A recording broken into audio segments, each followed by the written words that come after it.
Hola, ¿qué tal? Bienvenidos a una sesión más. El día de hoy vamos a hablar acerca de la teoría de la empresa, que básicamente se refiere a la teoría de los costos y su relación evidentemente con elementos económicos.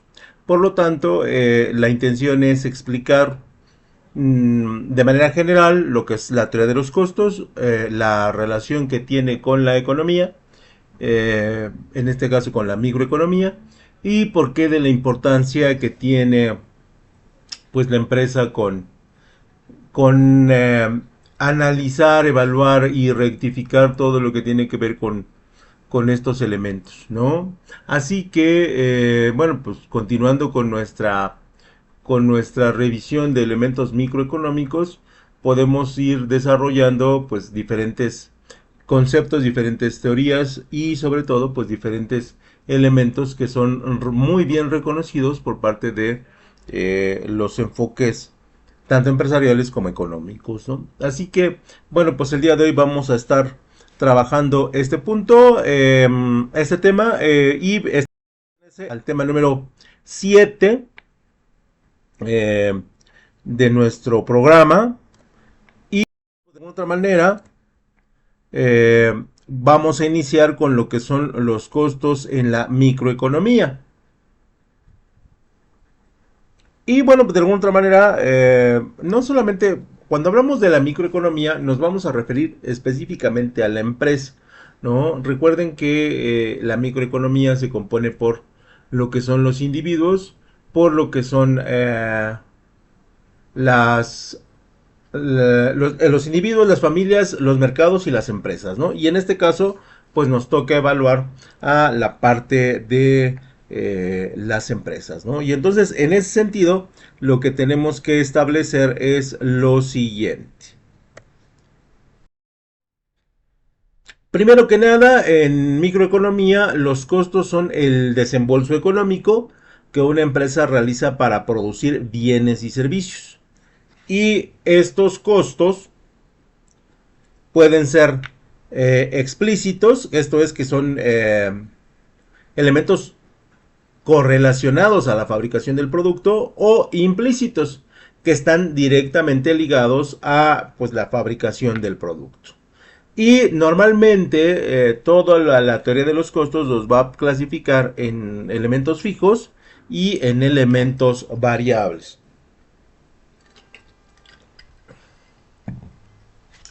Y desde el punto de vista microeconómico, pues la empresa hace el desembolso para producir una cantidad determinada de elementos y de productos, y esto le permite de alguna o de otra manera elaborar pues, las unidades a producir y que estas unidades a producir se puedan vender. Por lo tanto, los costos van a tener una variación importante respecto de las condiciones económicas que tengan los países, de las estabilidades que tengan las regiones y sobre todo, que lo estamos sufriendo actualmente, de las relaciones comerciales que tengan las diferentes regiones. Habrá regiones que en términos de materias primas y componentes sean muy ricas, lo que va a abaratar el precio de los componentes o materias primas para fabricar un producto, y por lo tanto se podrán producir muchas unidades. Por lo contrario, habrá lugares o situaciones geográficas donde haya pocos recursos, o en su defecto, como hacen muchas empresas de economías muy poderosas, no quieren tocar sus recursos y tratan de producir esos elementos en otros países, ¿no? Para reducir los costos de algunos de los elementos que los compongan, ¿no? Así se había producido, así se había trabajado durante muchísimo tiempo. Eh, y bueno, pues lamentablemente apenas hace algunos meses, una de las economías más fuertes del mundo, pues determinó que ya no iba a ser así, ¿no? Y que ahora tenías que producir en su país.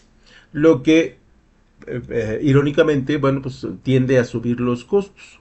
Eso es una implicación muy complicada, ya que las empresas pues tenían toda una logística para producir y producir de manera muy barata, ¿no? Eh, y volvemos al mismo, un comentario que yo he hecho en constantes ocasiones. La verdad es que yo no podría culpar a las empresas por pues tratar de producir bajo y vender caro, ¿no? Finalmente es parte del negocio.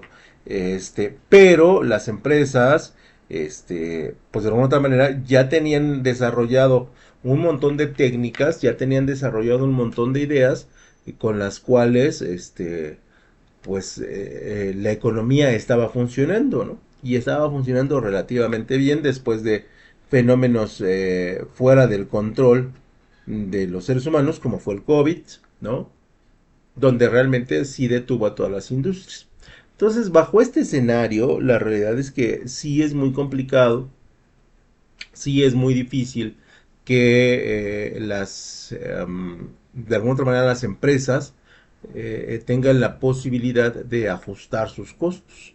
Y es por ello que hemos visto últimamente, y ojalá hayan puesto, no sé, un poquito de atención en las noticias, que hemos tenido, que pues llevamos como 3 o 4 semanas con los mercados, pues vueltos locos. Y pues, todo esto tiene que ver con un análisis muy simple, desde mi punto de vista, que tiene que ver con lo básico, ¿no? Aquí no estamos entendiendo elementos muy complejos, sino estamos hablando de elementos básicos. Y dentro de esos elementos básicos, pues estaría, por ejemplo, la curva de costos totales, la curva de costos fijos y la curva de costos variables, ¿no? Y en ese sentido, la curva de costos medios y marginales, que serían los diferentes elementos que nosotros vamos teniendo, donde las curvas de costos totales, las curvas de costos fijos y las curvas de costos variables, más la curva de costos medios, son herramientas para el análisis de decisiones de producción y precisión y precio de una empresa, ¿no? Ejemplo, ¿no? Cuando hablamos de la curva de costos totales, es el precio total del bien que estamos pagando desde el punto de vista de la empresa, ¿no? Y por lo tanto, lo que nosotros vamos a establecer es una toma de decisiones, una toma de decisiones basado en lo que nosotros consideramos como la totalidad de la producción. Y de alguna otra manera, cuando hablamos de la curva de costos totales, normalmente la representamos gráficamente bajo la suma total de la producción, de las unidades producidas. Y y de alguna otra manera, pues nos habla de que cómo nosotros ingresamos materia prima, mano de obra y gastos, y esta materia prima, mano de obra y gastos hace que nos dé un resultado dividido básicamente, así en forma muy simple, entre las unidades a producir. Luego tendríamos que analizar los costos fijos, ¿no? Que estos son costos que no van directo dentro del proceso productivo, pero que sí son importantes. Como desde el punto de vista contable, nosotros estaríamos hablando del salario del vendedor, que no produce el producto, pero que sí hace un esfuerzo teóricamente por vender. Y luego los costos variables que sí están asociados al proceso productivo y que tienen que ver con cómo el precio de las materias primas puede cambiar de un periodo a otro. La realidad es que las empresas normalmente compran para periodos trimestrales, cuatrimestrales o semestrales. Pero hay ocasiones en que las empresas no tienen esa posibilidad y están comprando cada 28 días, ¿no? Y entonces esto genera que el costo se eleve. Por lo tanto, sí las empresas tienen que analizar estos elementos con la intención de identificar en qué momento deben comprar las materias primas, en qué momento deben utilizar un número determinado de trabajadores o de maquinarias en el proceso productivo y en qué momento si nosotros debemos considerar los aumentos a los trabajadores o debemos considerar cualquier elemento que sea variable del proceso productivo, pero que funcione para colocar el producto en el mercado, ¿no? Y entonces estos elementos se analizan, estos elementos se analizan durante los 12 meses del año para que en futuros momentos se haga exactamente lo mismo, ¿no? Por eso es que son importantes para la microeconomía, porque desde el punto de vista microeconómico, el costo te permite hacer un análisis de la producción, ¿no? ¿A qué me refiero? En poblaciones, en zonas geográficas donde hay limitantes de materia prima, mano de obra e inversores, los productos que se fabriquen en dichas zonas normalmente van a salir muy caros. Y van a salir muy caros no porque lo sean, sino porque no tenemos en esas regiones competencia. Y la competencia para el empresario no es lo mejor, porque pues nadie quiere tener competencia, pero para el consumidor es pues necesario, ¿no? Porque el consumidor puede elegir entre el precio caro o el precio barato. Ya dependerá de sus factores productivos o de sus factores de dinero. En este sentido, el análisis de la producción permite determinar la eficiencia y la rentabilidad de la producción, ¿no? ¿Es rentable fabricar 4,000 unidades de chamarras para invierno? Sí o no, ¿no? A partir de las condiciones geográficas en las cuales nos ubicamos. Seguramente para las zonas sures del territorio nacional no es conveniente, ¿no? Pero tal vez para las zonas nortes del país, ¿no? Es extremadamente conveniente. Entonces, ese análisis se tiene que hacer previo a que nosotros decidamos producir y previo a que las cosas se empiecen a desarrollar en la empresa. Por eso es que son importantes. También es importante porque nos permite tener una decisión de precio. ¿Qué quiere decir esto? Que ayuda a establecer precios que cubran los costos y generen ganancias. Que eso en la realidad y en la actualidad, bueno, pues no tenemos tanto problema. Aunque si hay empresas, debemos de mencionarlo, si hay empresas que tienden a pues incrementar muchísimo los precios, tienden mucho a especular con el precio y terminan por colocar precios de salida extremadamente altos, ¿no? Y en ese sentido también el consumo tiene la culpa porque finalmente sigue pagando por dichos productos, ¿no?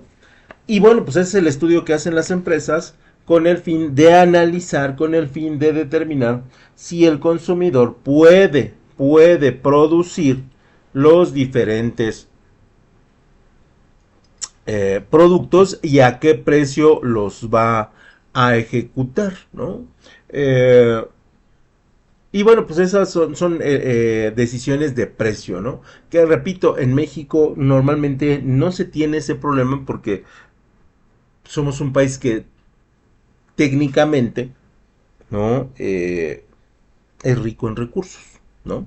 Y por lo tanto puede darse la oportunidad de producirse casi cualquier cosa en México para consumo final y que este consumo final, bueno, pues pueda adquirir el producto sin tanto problema y al precio, pues que sea, ¿no? En tercer lugar, también hay un análisis de la demanda, eso es un análisis del consumo, donde los costos influyen en la oferta y en la demanda de bienes y servicios, ¿no? Hay productos que nunca bajan su precio. Nunca, ¿no? O sea, pase lo que pase, nunca bajan su precio. Incluso hay productos que ya tienen 3 o 4 años en el mercado y los consumidores lo siguen adquiriendo. Y estas decisiones o estas análisis de las demandas o de los consumidores se hacen muy notorias. E incluso gente que decide adquirir un producto que no es tan innovador, pero que a él le convence a un precio relativamente caro. Y por ejemplo en México se da, ¿no? Yo no sé en otras partes del mundo, porque nunca he estado tanto tiempo en otras partes del mundo, como para determinar si esas variables también se presentan, pero seguramente sí. Y lo que sucede es que la demanda determina que sí, el precio del producto puede ser caro, puede ser un poquito elevado, pero que sus condiciones de uso lo valen. ¿No? Y bueno, pues ahí no se puede hacer como mucho, eh, porque finalmente esas personas están convencidas de que ese producto lo vale, ¿no? Lo vale no por el precio que pagas, sino por la calidad y los servicios y lo que te vaya a dar, ¿no? Y entonces estos elementos se analizan y se refuerzan a través de otras estrategias complementarias que la empresa desarrolla, como campañas de publicidad, campañas de promoción, campañas de eslogan o campañas de reforzamiento de producto, ¿no? Y ese es el análisis que las empresas y los gobiernos hacen respecto de el análisis del consumo respecto del precio del bien basado en el costo del bien. Ojalá y me haya explicado. Pero, pues en ocasiones vemos que a lo mejor el consumidor tiene una sin razón de ejecución de por qué compra lo que compra. No tienes, muchas veces no tiene sentido, pero pues las personas pueden hacer con su dinero lo que ellas quieran y como ellas lo quieran. Así que en ese sentido sí es importante, sí es eh, muy ejemplificador analizar a la demanda. ¿Qué es lo que quiere la demanda? ¿Cómo lo quiere la demanda? ¿Y por qué lo quiere la demanda? ¿No? En lugar, bueno, también se hace una maximización de los beneficios, donde la empresa busca minimizar los costos y maximizar los ingresos para obtener el máximo beneficio, ¿no? Y como lo dice aquí muy claro, cuando maximizamos es que tratamos de utilizar las materias primas, la mano de obra y la inversión al máximo de su capacidad para que nos aporten la mayor ventaja posible, ¿no? En términos, obviamente, de la ganancia. Y eso, bueno, pues en México, pues tenemos uno de los salarios que, si bien ha subido, todavía no representa un buen ingreso para el trabajador. Eso lo tenemos que aceptar. También tenemos claro que las jornadas de trabajo en México son excesivas, ¿no? Son excesivas y que también por el otro lado el trabajador de alguna otra manera busca, como perdónenme la expresión, pero vengarse, ¿no? Del empresario, porque sí, sí está muy consciente el trabajador que se le está tratando mal. Y entonces por eso es que las empresas tratan de maximizar, pues, en todo lo posible los costos directos o indirectos que se formulen en la fabricación de un producto, ¿no? ¿Por qué? Porque mientras más bajo sea el costo, mayores posibilidades habrá de que la empresa pueda obtener un beneficio, ¿no? Y aquí dejémonos de lado el punto anterior que era el precio, ¿no? Aquí no es relevante el precio porque hay productos que tienen un costo excesivamente barato y un precio excesivamente caro, ¿no? Entonces, por ahí no lo representaríamos. Más bien hay que analizar la demanda y, como les decía, ver si lo pagan. Y si lo pagan, pues adelante, ¿no? Adelante, ¿no? Ya lo que sientan o ya el grado de satisfacción que tengan, ya no es relevante para el empresario, ¿no? Toda la maquinaria hizo su trabajo y finalmente, este, pues ellos están en maximizar los beneficios, ¿no? Y es por ello que en México, volvemos a retomarlo, tenemos jornadas de 10 horas, ¿no? De 10 horas, ¿no? O sea, donde dices, o sea, increíble, ¿no? Y hay empresas, empresas que son, pues realmente, que tienen condiciones muy, muy difíciles de trabajo, ¿no? Pero esto el empresario lo desarrolla, lo plantea con el objetivo de maximizar los beneficios que yo aplico al producir un producto.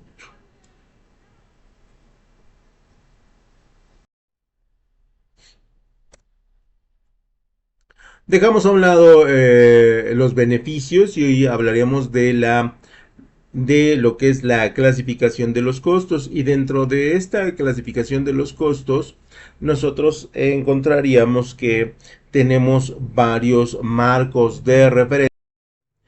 Aunque debemos de aclararlo antes de iniciar, nosotros podríamos mezclar prácticamente todos los costos a partir, ojo aquí, a partir de las condiciones del producto, a partir de las condiciones que la empresa tiene respecto de la maquinaria y a partir de las condiciones que tiene respecto de la mano de obra y su calificación en cualquier proceso productivo.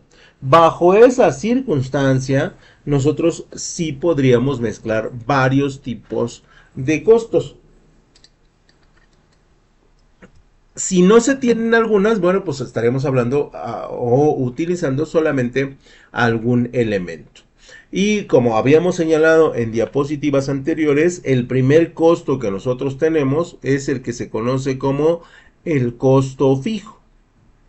Y este costo fijo no varía con el nivel de producción a corto plazo, ¿no? Un ejemplo de costo fijo es el alquiler de locales o el alquiler de maquinaria, ¿no? Que es parte del proceso productivo, ¿no? Hay ocasiones en que, bueno, pues el espacio de mi empresa no es tan grande y entonces tengo que rentar un espacio externo. Y ese espacio externo yo lo debo considerar como un costo fijo porque siempre va a estar ocurriendo. ¿Estamos de acuerdo? Yo en ocasiones no tengo la maquinaria suficiente, no tengo el equipo suficiente y lo que hago, pues de alguna otra manera, es rentarlo, ¿no? Y al momento en que yo hago la renta, pues yo lo debo considerar como un costo que, como un costo fijo, ¿sale? Entonces, para que se pueda entender la diferencia. Luego tendríamos nosotros los costos variables, ¿no? Y siempre nuestra teoría se va a fundamentar en estas dos herramientas. Costos fijos, costos variables. Y los costos variables, eh, como su nombre lo indica, varían con el nivel de producción a corto plazo. Y aquí sí tenemos lo que son las materias primas y la mano de obra, ¿no? Que en términos generales, si nosotros somos estrictos, solamente estaríamos hablando de la materia prima, porque normalmente buscamos trabajar con el mismo personal durante largos periodos de tiempo y que este personal ya tenga pues el salario más o menos pues establecido, ¿no? O sea, no le cambia durante un año, por lo menos 12 meses, ¿no? Y por lo tanto, pues ahí hablamos de la mano de obra. ¿Por qué no hablamos de la materia prima o por qué no la consideramos? Bueno, o no la consideramos tanto, porque repito, normalmente las empresas no te compran para periodos de un mes, las empresas te compran para periodos entre los 3 meses, los 4 meses y las que son muy grandes y muy poderosas para 6 meses, ¿no? Estos procesos son naturales, ¿no? Y solamente las empresas que están en una situación económica complicada, sí estaríamos hablando de que ellos compran cada mes y que cada mes, pues, tienen el precio del producto podría tener un ¿qué? Un incremento y ese incremento, pues, obviamente lo tenemos que sumar a los costos, ¿no? Es muy complicado en ocasiones establecer la teoría de costos variables porque hay muchos elementos que pueden variar. Mientras el producto tenga más componentes, más variantes va a tener respecto de su costo, ¿no? Por eso es que dentro de la teoría de los costos también se analiza como un elemento importante pues la forma, los materiales sobre de los cuales la empresa va a producir. Imagínense la cantidad de costos variables que puede tener la fabricación de un automóvil, ¿no? Considerando todas las piezas que lo componen, todos los procesos que lo componen y considerando pues que los automóviles se venden prácticamente en todo el mundo, ¿no? Entonces ahí tendríamos una mezcla de costos fijos y costos variables realmente muy, muy gigantes, ¿no? Y es por ello que el precio de los automóviles, pues es extremadamente caro, ¿no? Ya de repente puedes comprarte un automóvil de 1 millón de pesos, con el cual, pues tú podrías comprar, a lo mejor un pequeño departamento, ¿no? O sea, imagínense, tú traes rodando un departamento a cuestas, ¿no? Entonces, estos elementos son de análisis y por ello es que las empresas tratan de que el proceso de fabricación sea con la menor cantidad de piezas sin sacrificar, obviamente, el funcionamiento.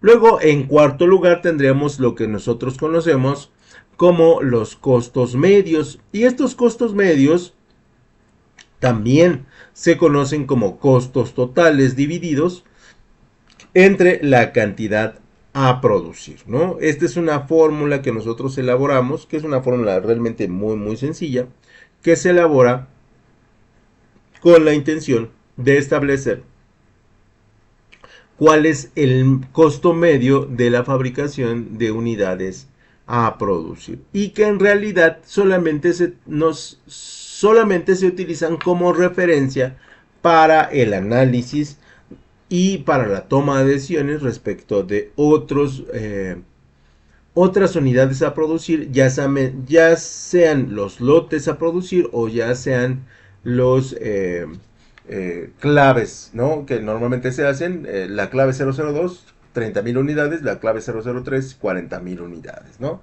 Que esos serían los costos totales, ¿no? ¿El costo medio se utiliza? Sí, para identificar cuánto nos va a costar la fabricación de unidades. ¿Por qué?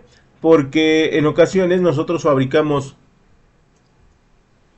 un número determinado de unidades, pero nosotros sabemos perfectamente que no todas se van a qué, no todas se van a vender, ¿no?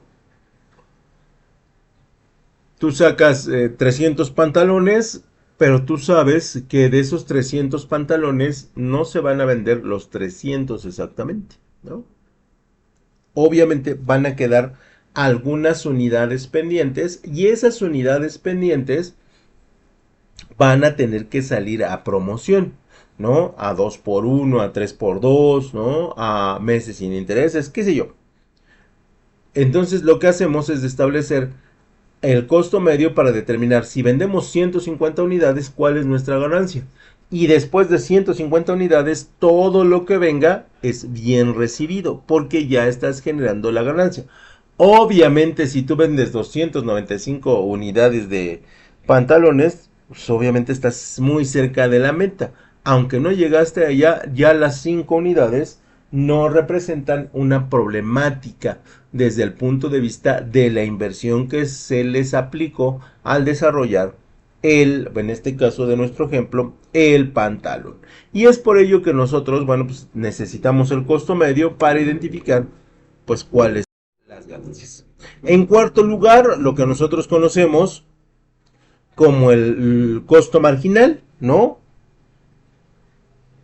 Que en términos generales, el costo marginal es el cambio en el costo total por una unidad adicional de producción. Que esto suele suceder mucho con los productos que tienen éxito, los productos que están bien recibidos o los productos que están en lanzamiento, ¿no? Nosotros vamos a fabricar 300 unidades de pantalones, pero resulta ser que por ahí vieron la calidad del pantalón, vieron la variedad de tallas, vieron el patrón de corte, ¿no? Y todo les pareció atractivo. Y entonces lo que va a suceder es que una empresa nos va a decir, ¿cuánto me cobras por producirme 200 unidades más? Esas 200 que no se tenían programadas se les conoce como el costo ¿qué? El costo marginal, el precio por una unidad adicional de producción. ¿Estamos de acuerdo? Y se tiene que analizar porque hay ocasiones en que las empresas te dicen, quiero 20 unidades, no, quiero 22, no, quiero 24. Porque ellos también están ajustando la cantidad que van a vender, ¿no? Y el recibimiento que el consumidor podría tener respecto del producto, ¿no? Y a partir de eso, si nosotros podemos empezar a establecer, pues, cuánto nos cuesta hacer una unidad más y si vale, en muchas ocasiones, no vale la pena cubrir 20 unidades más, 10 unidades más, 50 unidades más, no. A lo mejor te conviene producir 300 más, ¿no? Y a lo mejor ya el cliente te va a decir, no, es que yo 300 no las necesito porque no van a salir, ¿no? Y entonces ahí vienen las decisiones de los administradores respecto de qué conviene más. En sexto lugar vendría los costos explícitos, que son los pagos monetarios por factorajes de producción, como los salarios, los alquileres que nosotros tenemos que realizar, ¿no? Y aquí ya sería como una subclasificación porque ya la tenemos bien establecida y pues de alguna otra manera a partir de las variaciones de producción que nosotros tengamos se pueden modificar. Luego, en séptimo, bueno, continuando con los costos explícitos e implícitos, que sería el séptimo, si no me equivoco, aquí hablaríamos de que los costos de oportunidad de los recursos utilizados en la empresa, como los salarios no percibidos si el dueño trabaja en el negocio, que esto también en ocasiones no sucede. Más se enfoca a las horas extras no pagadas, las horas extras que son triples y se pagan dobles, ¿no? Como suelen hacer algunas industrias mexicanas, o como las horas dobles que se pagan sencillas, ¿no? Y tú dices, ay, en la ley a poco hay horas sencillas, ¿no? Y bueno, y la empresa te dice, bueno, es que aquí lo manejamos de manera diferente, ¿no? Y tú para no pelear con la empresa, dices, bueno, ok, sabes que no hay ningún problema, págame mis horas extras y no hay bronca, ¿no? Pero esos son costos que costos implícitos, ¿no? Le dices al vendedor, oye, ¿sabes qué? Quédate media horita más y porque no ha llegado el relevo, ¿no? O no ha llegado del segundo turno y tú te quedas, ¿no? Y eso, aunque tú no lo percibas, es un costo implícito. Tú estás regalando ¿qué? Tú estás regalando trabajo, ¿no? ¿Qué es lo que sucede, por ejemplo, con los costos variables, que es pago de vendedores, pago de personal administrativo de ventas, pago del gerente? Pues que el gerente, pues en realidad hace, aunque gana mucho, pues hace el trabajo de dos o tres personas. O al menos esa debería de ser la teoría, ¿no? Por eso los costos implícitos son importantes y en México, bueno, pues los tratan de explotar al máximo, ¿no? Y la verdad es que es muy, muy complicado porque luego sí las empresas se quieren pasar de listas, ¿no? Y esto sucede en todos los niveles, ¿eh? Tenemos que decirlo, ¿no? O sea, empresas medianas, empresas grandes, empresas importantes lo hacen, lo aplican y pues se ahorran una lana, ¿no?